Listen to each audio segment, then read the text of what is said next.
It's not every day that an international ambassador steps onto a main campus. Today, one university in the greater Bangor area welcomed a diplomat from Aruba to discuss ways to increase educational opportunities.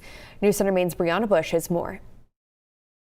You vacation in paradise and we live in paradise. Minister Plenipotentiary Zulema Erasmus hails from the island of Aruba. She represents her country in Washington, D.C., overseeing diplomatic relations and economic development. The best part of my work is the social part. Wednesday, that work, taking her to Bangor, where she's working to create a pathway for students from Aruba to study at Husson University. More and more, we are trying to stimulate them to study in the U.S. According to Minister Erasmus, the college graduation rate of Aruban students are higher when they study in the U.S. Our students, they really integrate and they finish their programs.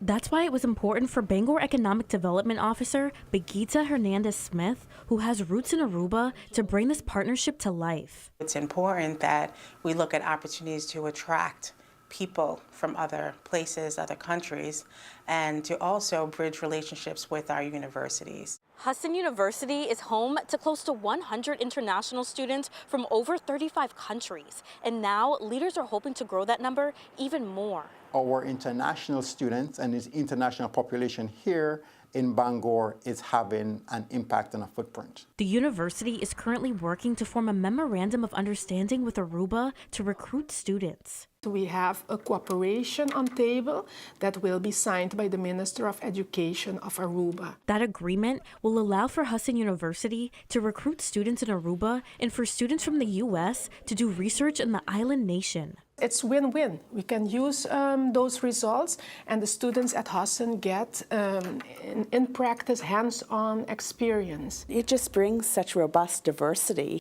In Bangor, Brianna Bush, News Center, Maine.